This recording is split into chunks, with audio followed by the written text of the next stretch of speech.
Well, hi, everyone, and welcome to the Canadian Journalism Foundation's J Talks Live webcast series. I'm Anna Maria Tremonti, host of this virtual series.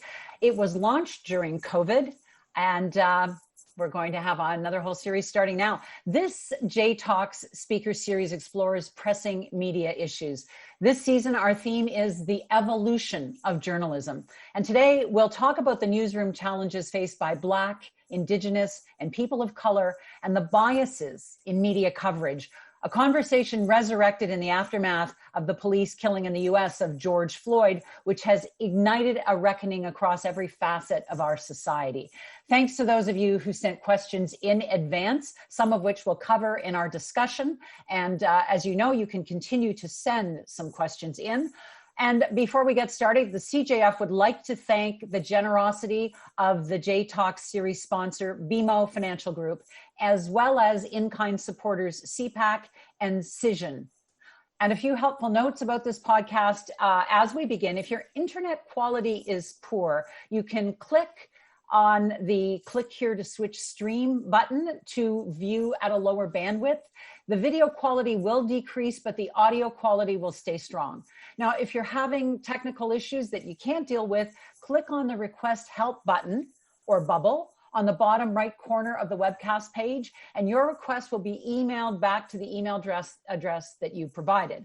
We are extending this webcast beyond the usual 40 minutes to allow for more discussion and more audience questions around these important issues. I'll chat with our guests first before I may incorporate some of your questions in. Some of you are already channeling the questions I was going to ask, so we'll try to get as much of that in as possible, but submit your questions at any time using the questions tab. And of course, if you want to tweet about this, the hashtag is JTalksLive. So joining me today is Nanaba Duncan, host of CBC Radio 1's podcast playlist, and also Ontario Weekend's morning show, Fresh Air. Nanaba is currently on leave. She is a William Southam Journalism Fellow at the University of Toronto's Massey College, where she is studying the experiences of racialized and women leaders in Canadian media. Karen K. Ho is a global finance and economics reporter for the New York-based Quartz, a digital business news publication. And Angela Starrett is a journalist with CBC Vancouver and a member of the Gitxsan Nation. She is also an adjunct professor at UBC's School of Journalism. Hello and welcome to the three of you. Thank you for joining us for this discussion today. Thanks for having us. Hi. Thrilled to be here. This is a really important and necessary moment in time to examine and change what has sort of become the status quo in journalism, and to rethink. What I want to talk to you about today is how we rethink what we cover, how we define news, how we assign news, the sources we consult, the rigor we follow, and maybe confront what we have or what so many have ignored or glossed over or did not consider or did not even see, that you have been seeing and you couldn't get others to see. And I want to, have this conversation both for what's going on inside newsrooms and also what's going on in the field in coverage. So let's start maybe briefly with each of you telling us, first of all, how you are processing both journalistically and personally, how you're processing the incidents, the events, and the discussions of the last several months. And maybe, Angela, let's start with you on that. Sure. Amasa, good day. I just want to first of all acknowledge the unceded territories of the Musqueam, the Squamish, and the Tsleil-Waututh that I am on today. And yeah, it's been a really long journey. I feel like to get to where we're even having a conversation about the media's the problems within our newsrooms, within the way that we tell stories, within the way that we reflect on the stories, within the way that we understand bias from somewhat of a colonial perspective. I feel like what happened is in May, after George Floyd's death, horrific death, and so many that followed, of Indigenous and people of color, Black people in Canada, that we were having this really strong, rigorous discussion in our newsrooms. And it was sort of like this reckoning and this moment of, hey, now it's time to look inward.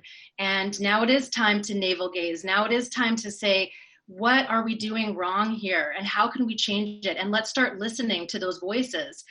But I've been talking to people about this recently, and I feel like that was almost then. That was May, June, and July. And now we're sort of back to normalcy.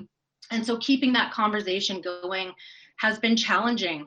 It's been a long road in terms of how our leadership responds to stories, how other journalists respond to criticism, and how we recognize and how we do a better job by addressing that where we are today, that we haven't done a good job.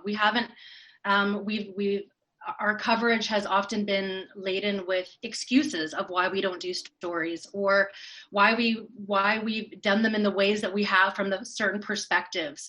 So it's been a really long journey for myself as an Indigenous Giksan woman to get to the place where we are now, just to have these conversations and to feel like I have allies in the newsroom. And that's incredible, to have people who I can say, can you respond to that email, or can you take this on? Because it's hard as, as the lone in First Nations voice, often in the newsroom, to constantly be taking this on. It's exhausting. And you get to the point where, we're looking at different things going on across Canada, and you just can't be the person who's taking all the, how do you pronounce this name? What's the context here? Can you tell me about the historical viewpoint of that? And it gets tough. And so we're here, and we have a long ways to go. But I'm grateful for the people who are listening and who have taken that step up to say, you don't have to do all the work. We can listen, but we can also advocate for your being, your presence, and for Indigenous stories to be told in the rigorous, the investigative, the accurate, the sensitive way that all other stories are told. You're both nodding, Karen and Nanaba. So Nanaba, why don't you go next on how you've been processing this time? Badly, to be honest with you.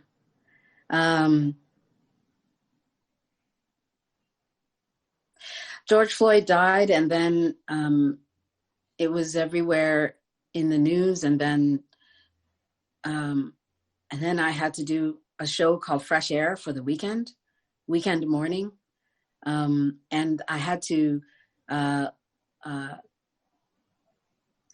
make a concerted effort to decide how I was going to respond to the moment, because inwardly, I was responding with tears and lack of sleep. And so I had to go on a Saturday morning, and I remember thinking, what am I doing? Because I didn't feel like I was talking to my community. I didn't feel like I was doing what I should, like representing my community somehow. And so the way that I thought about it on a Saturday was, okay, I have this job because I have this energy, and my energy for this show is light, and I can be a breath of fresh air. So that's what I'll do today. That's what I'll do in this moment. And so I was able to do that. And then the feelings got heavier. And the way that I thought that I could address it was by talking to Black people who are listening, but also to everyone else. And the way that I did that was I basically just came up with a message, something that would tell people something is happening here. You think it's going on in the States, but we are feeling it. We're feeling it. And so the only way that I could talk about that was to say, you know, that, you know, a community is in pain when we're checking in on each other. So the way that I was processing was other Black people, other Black journalists, I would just like text them or message them the Black fist and a heart. And they did the same thing back. There was no, what's this for? We all knew. Everyone knew. Do you know what I'm saying? So beyond the tears, I processed it by engaging in the conversations that I was asked to engage in. So when the president of CBC wanted to speak to a number of Black employees, and I was asked, likely because I was the co-chair of Diversify, our employee resource group for people of color, I came to the meeting.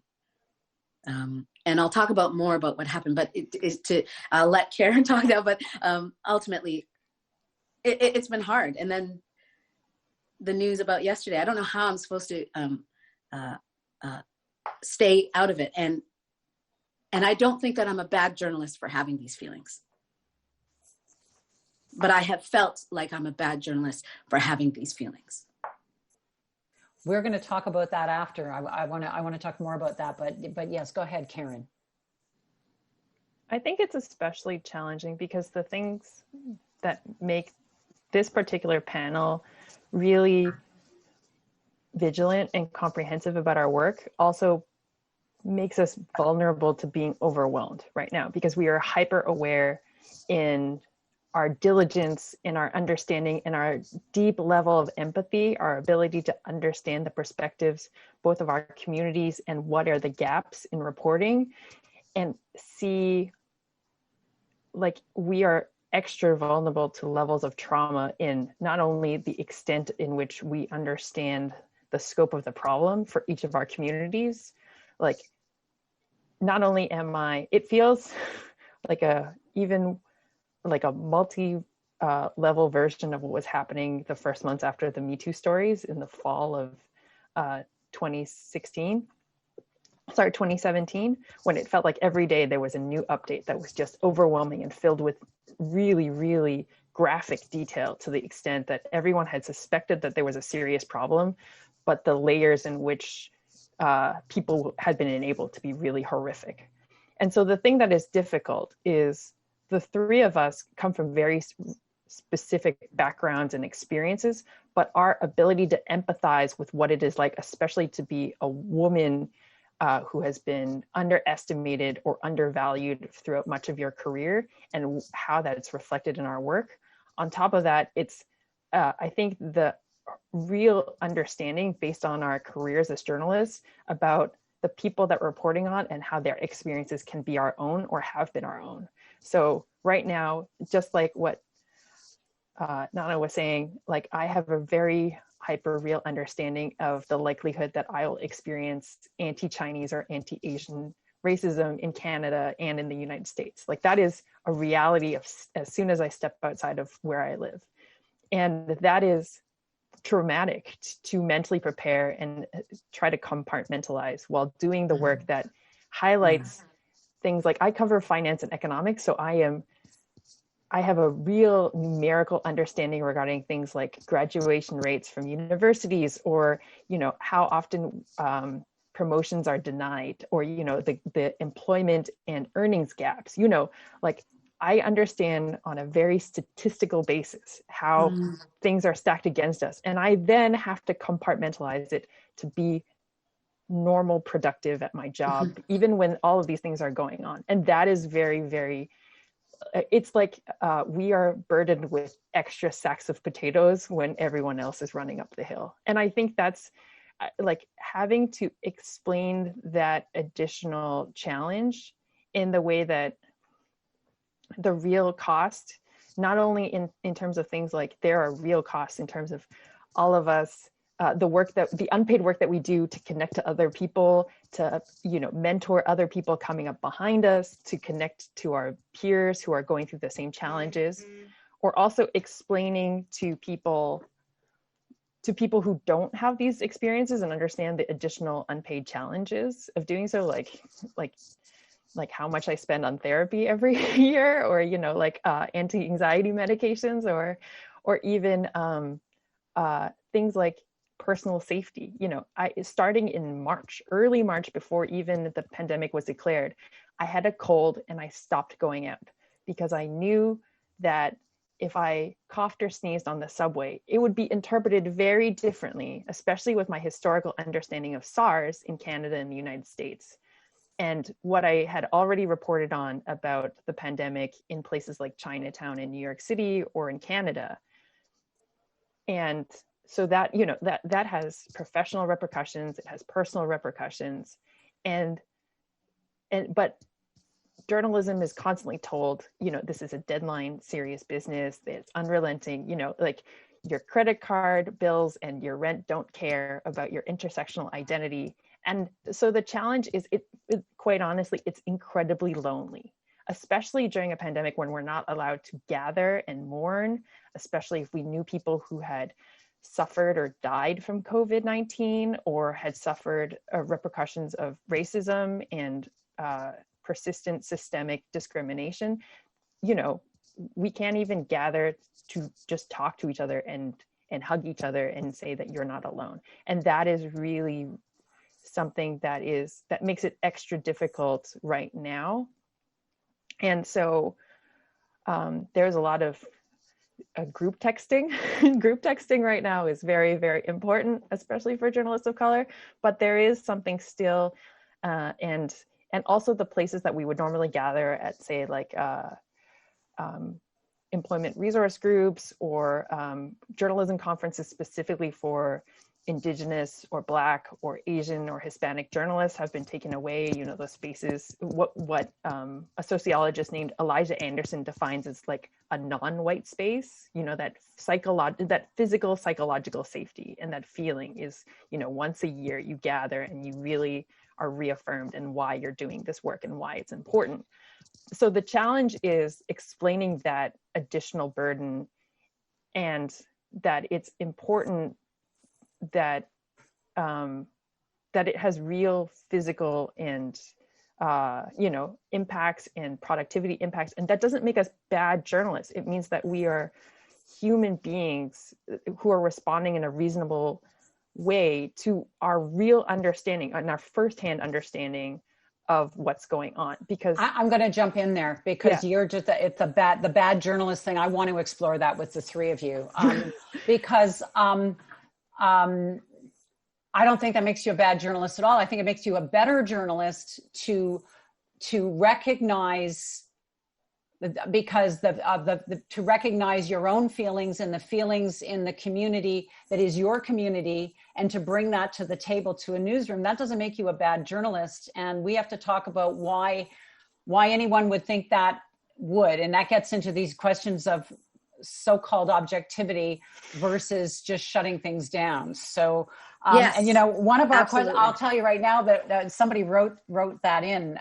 It was Joyce Matthews said, should a journalist include the journalist's personal opinion in a news story? But I think thank you for that question, Joyce. But I think as well that, you know, it's got to do with who you are as a journalist, and what you bring to the table makes you a better journalist. So talk to me a little bit about, obviously this needs to change if you are, and Angela, I don't know if you feel the same way, but if you think somehow this makes you a bad journalist to have feelings, no, it does not. I mean, I agree with you, but I was just being honest about the feelings. And I think it's because when I first got to CBC, my goal was to just get on a show, man. So I was pitching everywhere. I was doing what I needed to do. But the doing what you need to do really meant to emulate, for me at the time, was to emulate what I saw, right? And to emulate what I saw means to do it how everyone else is doing it. Never said, at no point did anyone say, bring your perspective. What's happening in the Ghanaian community? What's happening in different Black communities? No, it was never that. So I guess what I'm saying is that I learned that there was sort of a lack of invitation of these other parts of myself. And I mean, if you want to call that the Kool-Aid, I was drinking it every day. you know? And I think part of the feelings that I've had lately is anger, because I've realized, oh my God, I just didn't bring my whole self for so long. That's kind of sad. And I can tell that I didn't, because I see other journalists who are doing it. And I'm like, I never would have done that, because I would have thought that that wouldn't have been accepted. And maybe I'm wrong, but that was what I thought. And so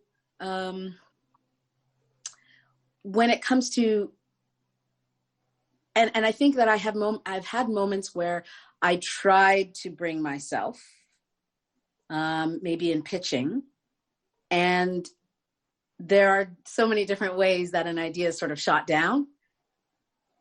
And so it screws with your mind. It makes you wonder whether your way of thinking is wrong. So perhaps that's where a person could get the idea that they're not a good journalist.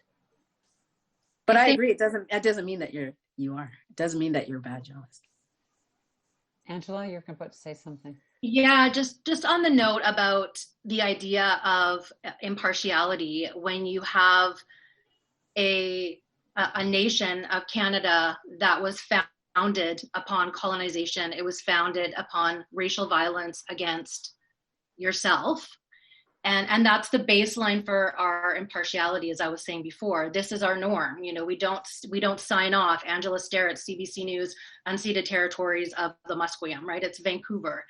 And we don't question colonization. There's reports and reports and reports that I've looked at where media outlets actually encourage the taking of Indigenous children, or for many, many years, we didn't say survivors. We weren't allowed to say the term survivors when it came to residential school. We had to say students. The way that we've framed our reporting and our worldview as journalists is from the base of neutrality is colonization. So coming out and saying, I believe in decolonization, now I'm an activist. Now I'm an advocate. Now I'm not a journalist. I've crossed the line and I'm seen as one of those people. And I can't tell you how many times I've faced that in my career by other journalists, complaints. And I don't know how other people feel, but as an Indigenous journalist, you're constantly fielding complaints from the public, from other journalists, mainly those, the journalists and from the public, about you being non-biased, about you putting your view in there because it's considered radical. I mean, even saying this is racist is considered radical. Even saying Black Lives Matter is radical, which is, it's unbelievably fraught and problematic. And so I also hear like a lot of like what I consider dog whistle racism, like, oh, Angela, you're so passionate. And that's what you bring to the table is your passion and your care and your emotion. Never like, wow, you did all those FOIs on that story. You're an excellent investigative journalist. So you hear those kinds of views, you see them, and it's just like like Ninaba was saying, you're constantly like feeling like you're okay, like I have to be a white person in this reality, and in my story pitches, I have to white code this. I have to come across everything that you do has to be somewhat from a colonial mind frame or mindset, because if you don't, you're an advocate or you're an activist. And so it's this constant navigating of how people are going to see you, how people are going to see the stories. And like I said, like I feel we were in this reckoning moment, like, okay, let's use the words anti-racism or racism. Let's call it what it is. It's okay to say Black Lives Matter on Twitter, all this stuff. But I feel like now it's like, okay, we're in September, we're relaunching our regular, our normalcy, and it's hard. And I knew this was going to happen when I saw that happening, all the letters coming out from all these corporations all across Canada. I knew like this is a letter and this is going to go on for a couple months and now we're back. And how do you it's exhausting. It's exhausting to constantly be like, I'm here, I'm at the table, I have a perspective that will actually help you, will like let you in and see what this world is about. But also like explaining, like, this is, you know, with the Mi'kmaq fishery, explaining the way that we're doing things is, again, like fraught. And it's, I think, Karen, you were saying, it's like going up a hill with a huge sack of potatoes on all the time, and you're constantly like getting chipped away at, and it's hard. It's like where, and for me, I do think the way that things have changed is in that time of reckoning, you had people saying, you know, I'm actually going to be an ally and I will fight this battle for you. And we need that. We need people to say, I'm going to pick up this incredible anti-Black racism story, not incredible in that it's horrific, but we're going to take that on and we're going to showcase why this is important, why we believe this is a story to tell, rather than, oh yeah, I don't even think that's racism. So yeah, there's small changes, but again, like where we're at right now in terms of what is impartiality, what is balance, what is neutrality, that needs to change. And that's going to come with more of our voices. You know, I'm really struck by that, because that is that argument when somebody says you're biased. It's not that you're biased. You have a deeper understanding of an issue and its context. So you see the story that others aren't seeing. And so when you bring it up, that's not a bias, that's a more educated view of what's going on around you. And more people need to listen to that. Karen, I know you want to jump in, go ahead.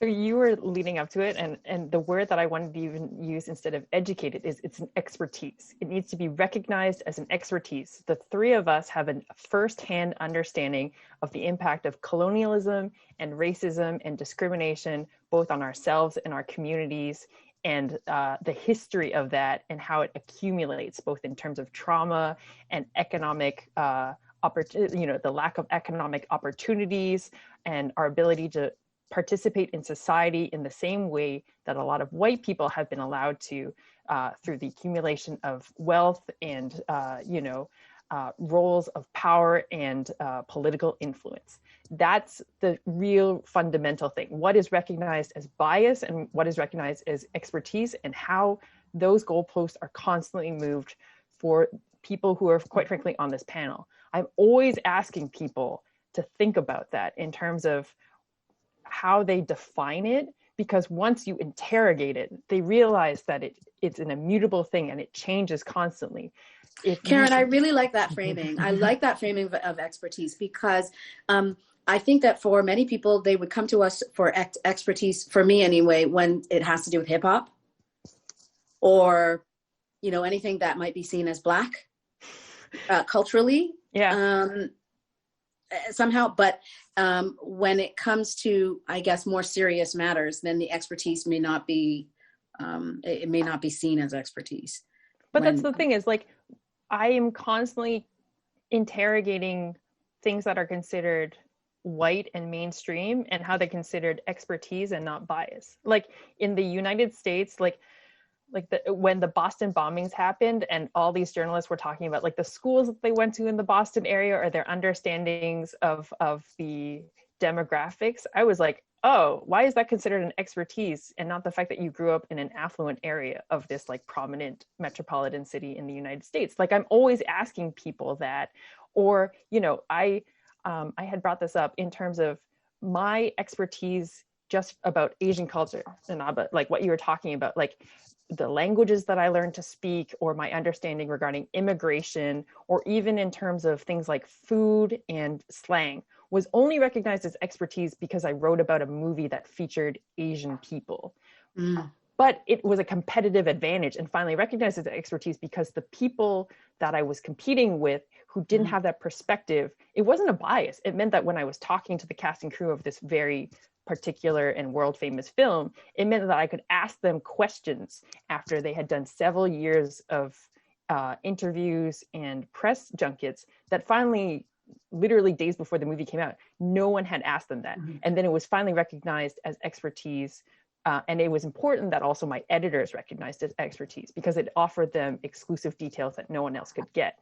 The difference about that is what we know from economics is that it's not often enough recognized with economic incentives. Like, I'm sure the people on this panel have a much clearer understanding of the diversity regarding who we're sourcing on a day-to-day basis than a lot of people have ever thought. Like, I have a running tally of how many times I have interviewed a woman of color or a person of color, especially for my econ and finance stories. That's important to me, but that's something I've done over several years. That is an expertise for me to think about the questions that I can ask them, and the markets that they are probably thinking about from their own background and the backgrounds of who they're considering. But that isn't given an economic incentive in terms of like performance reviews or promotions. And it's not disincentivized. Like, if someone in finance or econ reporting only interviews middle-aged white people, same thing with politics, same thing with music, that isn't economically disincentivized. And so we just keep rewarding it over and over again. And when we talk about changes, like, we really need to talk about like, what are the things that people will move people to do these changes, including paying them or promoting them more based on their behaviors, the things that the three of us do intuitively that we know benefit and better reflect our communities and the work that we want to do, but they're not seen as worth being recognized, both in terms of, like press releases and also in terms of our promotions and how much we get paid. So I think that's like a real thing that I think about all the time, is just asking over and over again, what is considered bias versus expertise when we talk about journalism? And even the conversations right now, even regarding like the three of us, who are we allowed to be friends with and considered biased or activist? Because the thing is, like, right now we're finding out in the United States that a prominent NPR reporter had a multi-decade friendship with a Supreme Court justice. And that was not seen as bias. That was seen as aiding in her expertise about covering a very complicated political situation. But if the three of us were in any way close friends over that long of a period, with someone who was advocating for economic inequality, like better economic equality for our specific racial groups, we would be seen as biased. That's right. You would be called, oh, you're using the same person all the time and it's a bias. I just want to jump in, Karen, and make the point as well. When you do that, when you source the people you're talking about, then it shows up in your reporting, it shows up on air, it allows people in the audience to see people like themselves talking about these issues, that it broadens the issue. I mean, it makes news coverage what it's supposed to be. It covers a larger community. It is a good thing to be doing that, right? And it's it's interesting to me that you feel like you have to be like a groundbreaker to do that, when in fact that should be what every newsroom says, are we doing this? That should be an but you know what, we chat. should say that there are some newsrooms. Yes, there are some and that I know do it, and Karen, there's some shows. Yes. And I just want to say that I know that for my show, I was so grateful to end up with a producer who truly cared about that kind of stuff. She brought stories to me that I just did not get from the previous producer, and that one thing, when I think, I can't remember what it was, but when my producer came to me with an idea about Black women and mental health, I was just like, I don't know if I said this to her, but I was really like, oh my God, like, this is great. Like, she gets me. And she's been like that for a long time, but I didn't know her. And so it felt new to me. Do you know what I mean? And that's not cool that it felt new to me, Yeah. So she also felt safe. This touches on another issue, and that is like, who is source. Now, in the conversation of the last several months, there have been many calls to rethink how we quote and believe police and authority sources, specifically in issues around, the deaths of of Black, Indigenous, people of color in police custody and that kind of thing. But you can take it further in terms of the sources we use, the studies we look at. An example just recently, Paul Krugman in the New York Times was talking about got excoriated over Twitter because he said that 9/11 wasn't so bad, it would have been worse under Trump. And then he doubled down with FBI statistics on hate crimes, and right away other people jumped on and said, well, hang on, they're FBI statistics. You think this is not reflective of what people of color have been experiencing through 9/11 and Muslim people and others. And so how do we take this rigor and take it further? Because that is also part of the status quo, whose statistics you use, who you go to, who is believed without enough questions of why are you saying that? Who told you that? Did you see that? Yeah, I think that's such an interesting question today. And we've had in our newsroom, like so many JSP questions around that. Like whose last call is it, right? So we can't do a story unless we have, and now I'm speaking widely about all news outlets, but you get a press release, say, from an Indigenous community about police violence or something against an Indigenous teenager. Well, you have to get the police's comment on that, or it's not a story. So who's making the story, right? And so that's been troublesome when you have an institution that's been, or a number of institutions that have been racially racist and violent against BIPOC people, and that's your line. You must have this institution's perspective or it didn't happen, right? You must have this white person's perspective. So a story that I recently did, you need to have, it wasn't said to me like this, but in my head, because of, what I've gone through, it was like, okay, I need to have these like 5 white witnesses who saw this racism, so it can be called racism, so it can stand up to the scrutiny of the public or the other journalists. And I feel like that's problematic when you have an institution, say, when we were talking about the defund the police movement, and the police, if you don't have that comment from the police, then it's not a story. Oh, we just won't do it. And that's a problem. Sorry. Go on, sorry. Well, I was just gonna say, Anna Maria, your question is about, it's a process question, right? Like how you're talking about extending the rigor. How do we extend that rigor to include these other perspectives? We have to go back. We have to go way back to how we are even learning to, we really have to go back to when we were all in school and start taking classes from people like us. You know what I mean? What we're talking about is an undoing. So if I'm to try and make this go forward, it goes back to the same question of all of us interrogating ourselves, interrogating what it is that we've been ingesting with media, interrogating what our first thoughts are when we see someone who looks different, and actively changing that, or trying to change how the different kinds of people that we follow on Twitter. It all comes back to what we are doing with ourselves. That's just one idea, though.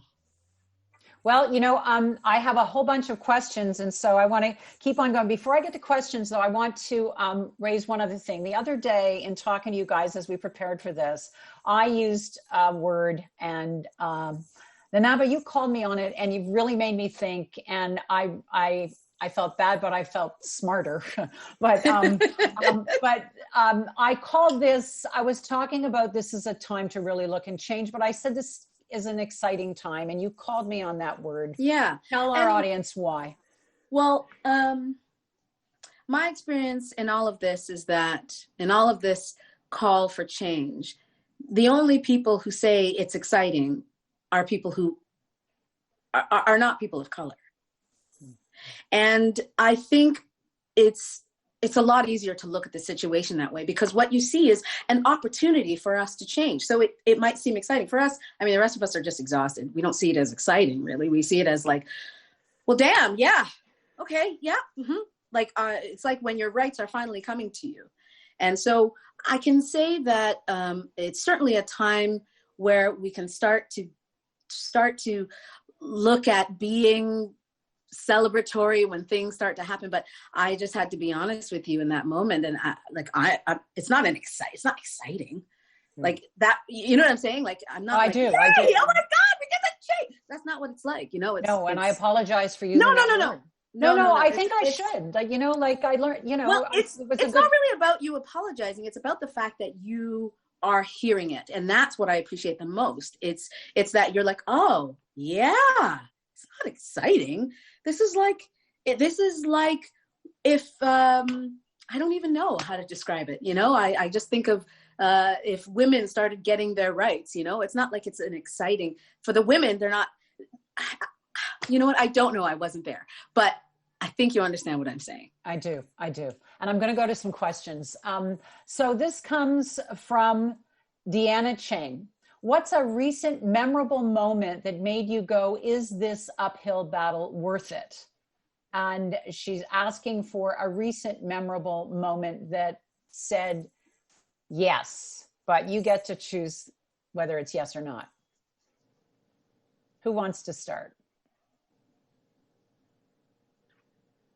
I will say something. I will say that I've faced a lot of racism from the public, from other journalists, a lot. Like, these are serious things that are exhausting and where you're crying for days. And I've experienced a lot of racial violence. Sometimes really brutal. And it's been a lot of conversations, but it's been a lot of, I've had 2 producers who have listened, and they've actually listened. And you know that they've listened because they're not just saying, I get it, this is A, B, and C, and D, but they're doing something. So when they see anything, they go, I get that, I identify that, and I'm going to do something. And I was thinking before, like, oh, it sounds like I just say, I'm saying, you know, it's great that white people are speaking on our behalf now. I'm not saying that. I'm saying that it's such exhausting work, and it's like bullets in the chest, arrows in the back. And I'm saying arrows in the back for lateral violence and bullets in the chest for anti-Indigenous racism. And to have people who say, not only do I get it, but I'm going to bat for you when this happens. I'm not going to let you be on the receiving end of this anymore. And you see it, and they're doing it. And you're just like, you can breathe for a minute. You can go, okay, I can just do my story. Hey, I just get to be a journalist for today. You know, I'm not just combating racism all freaking day. I get to just do my job, you know, and that's a win. And that's sad, but that is a win for me. And that, I think, in a small part of this is that's what it's going to take, is for allies to say, we will address this for you and do our job as we should. Karen, you're nodding. Go ahead. It's one of those things that actually gives me hope is like the work, because I think there's a feeling for a long time, to use another metaphor, that we have all felt like we have been drowning for a long time, and instead of being told, oh, you should get better at swimming, or we need to have a committee discussion about if we can give you a life raft, finally people are like, we're gonna like throw you the life raft and come out and rescue you and then help you recover once you get on land. And that is a very distinct distinction in this moment. And it's not like, it's very clear, because we've had these discussions for so many years, the people who have been in this industry, you can tell pretty quickly who is going to do the work, who is going to take on the emotional and professional burden and stick their necks out and put their careers, you know, to really say this is important and we cannot continue this ongoing pattern of our staff at many levels who are journalists of color to walk out. We can't just bring them in and then have them drown over and over again. And I think that is the real recognition that it is a collective responsibility, not just on the ERG again, like the Employee Resource Group, to suggest the ways to change, like I think is the real thing that is distinctive and that I'm starting to notice. Because, and also, you know, not just unpaid consultation work from the three of us to figure out what to do next. Like really people saying, oh, okay, the resources or the articles and the instructions and solutions already exist. We just need to put them in place, sometimes at very little cost. So I think that's the thing. But I, like Angela was saying, I really, you know, I worry about, especially with the US election, which will, you know, take a lot of attention both sides of the border, what the momentum will be, and saying that this cannot be a lower priority because people are still trying to keep the lights on, or they need to redirect their attention and energy onto covering the issues of the day. Like, I really think that's important, because that has been the excuse that we've heard over and over again, is that, oh, we're too focused on like making sure that we can still afford to keep people on, or, you know, deal with funding issues or all this other stuff. And that excuse can't exist anymore, especially since the things that we care about a lot are never going away. Like what happened with Breonna Taylor yesterday just highlighted it for a lot of people.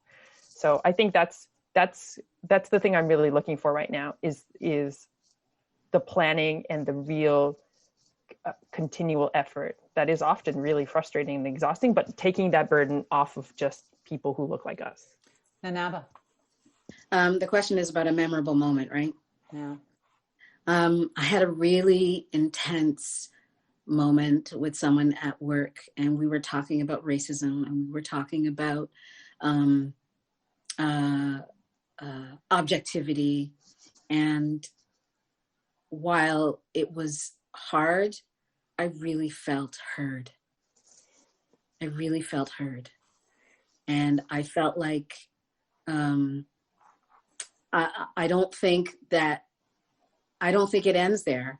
I think there truly are people, at least at my place of work at CBC, who are really, really trying, and leaders who are really trying.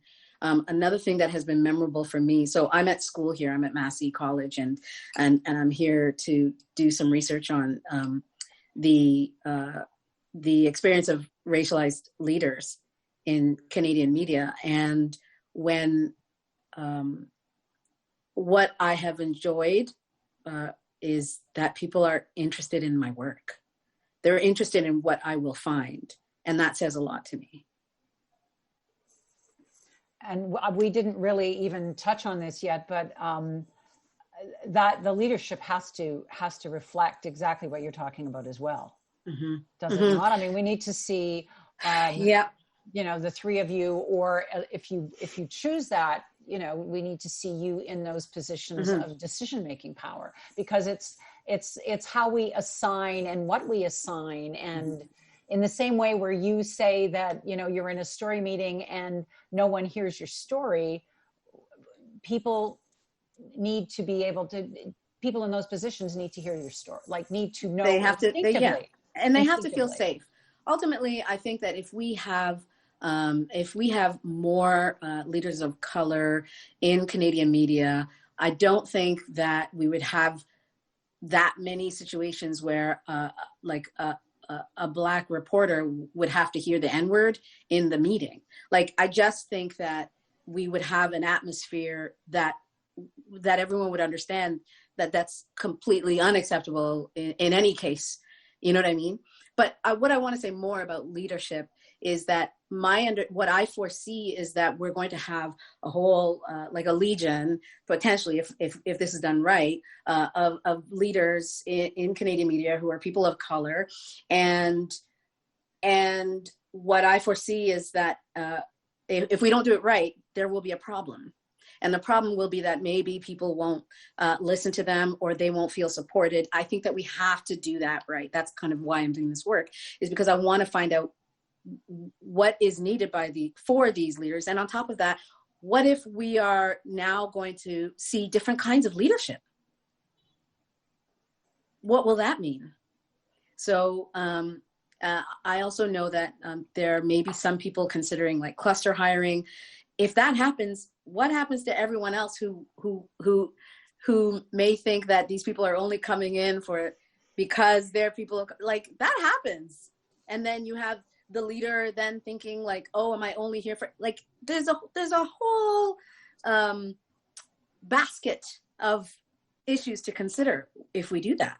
Can I just say, however, as somebody who came in, obviously a white woman, when I came into the business, and I'm part of that cohort where there were suddenly a lot of women in newsrooms. Yes, tell me about that. Well, and some people said, oh, we're not going to listen to women, and too bad. That doesn't change it. And you know what? If somebody says, oh, they're only getting the job because they're women or whatever, you cannot back down because somebody thinks that. Of course, that change has to happen. And if that's the only criticism, too bad. And if people don't want, what happens now to people who don't listen to bosses? Right? Like if you don't want to listen to a boss of color because they are a person of color, well, I'm sorry, that's just not acceptable. And we do have that's where institutions do have power, right? That's where institutions can step up and boss up and say, no, you can't do that. I hope you're right, Anna Maria. I really hope that that's true. But you'll forgive me, but you're not, when I say that I'm not entirely hopeful. No, I don't know. I respect the fact that you bring that up because of what you see and what is around you. I'm going to go to another question. This comes from Yuki Matsuno. This is an interesting twist on how we talk about this. How can your listeners, readers, and viewers help increase media and journalist diversity, equality, and inclusion? So what's the responsibility or the opportunity to force change amongst the audience?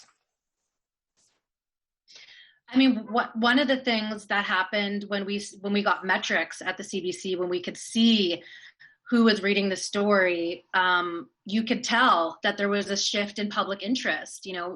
Mostly after the Truth and Reconciliation Commission's the report came out, you could see this shift in how many people were reading the story. It's a small thing, but who you follow on Twitter, what types of articles you open and read, who you interact with. And I always say this, and it's not like just get an Indigenous friend and then you're cool, but like I have so many colleagues and literally all their friends are white journalists. And, I'm the only Indigenous person that they know, like on a personal level, aside from all the people they interview. And I mean, one step you can do at least is follow lots of loud, vocal Indigenous people on Twitter. And I've actually seen, there was a magazine conference that I hosted, and there was this woman there, and it was like, you could tell the magazine used to be like just totally like very white focused. And all of a sudden it was like filled with these incredible stories from BIPOC artists. And I was like, what happened? Like, how did you go from that? Because it was in a very short period of time too. It was like in a year. This was like, I think last year. And she said, I just started following like you, Alicia Elliott, like these people and this person. And I started building that analysis and realizing some of the issues.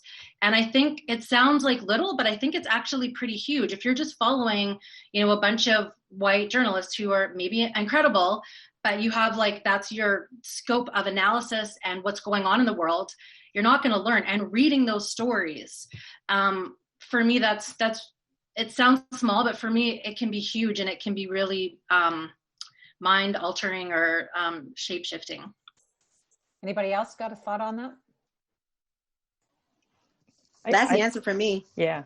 I think, I encourage people to diversify and really think about who are the voices. Like if you were working in media and your group photos before the pandemic didn't have people who looked like us, like that's a thing too, because then they're going to talk to you about different things that are going on, the foods that they're eating, the issues that they care about, what they're reading, right? Like a feed is not just also the faces and things that they're talking about. It's also just like, what are they reading and what are they commenting on the things that they're reading themselves.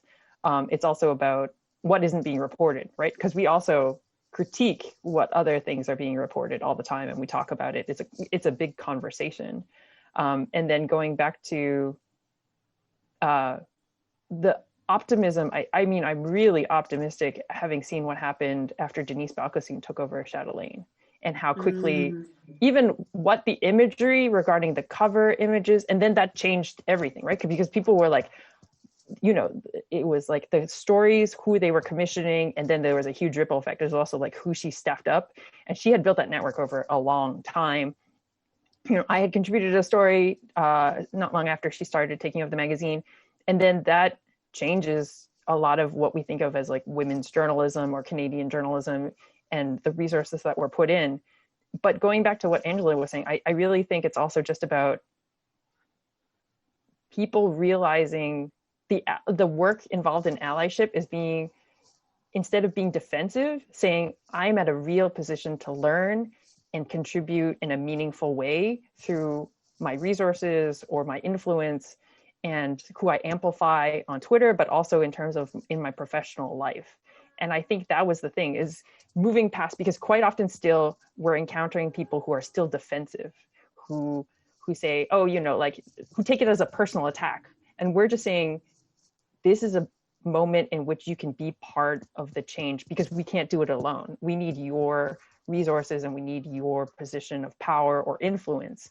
And to also talk to your friends why it's not okay, why, you know, you should be paying attention to the issues, why you should care about what's going on among Indigenous fishermen right now, or, you know, all these other issues, why you should maybe talk to your family members if they're saying racist things about the Black community, like all of that stuff.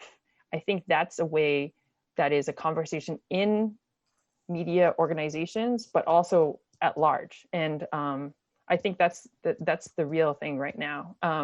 But it's a long-term work thing, and it's a cumulative action. It can't just like it can't be like an Instagram photo and then you're done. No, it's the ongoing work. Well, we're talking about real change here. We're talking about the need for it, and then real change requires ongoing care. Yeah. And attention. Yeah. Yeah. We're almost out of time. Anybody else? Who else wants to just jump in with a few more thoughts on what you're thinking right now?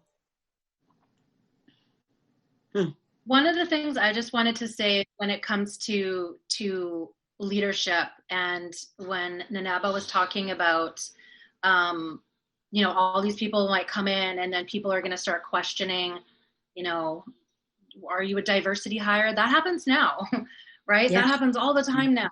I hear that from peers, and it's awful. And, you know, people got into this business for 100 years or so because they were white, because that was their network, because that's who they represented, right? That was where our standard was for so many years.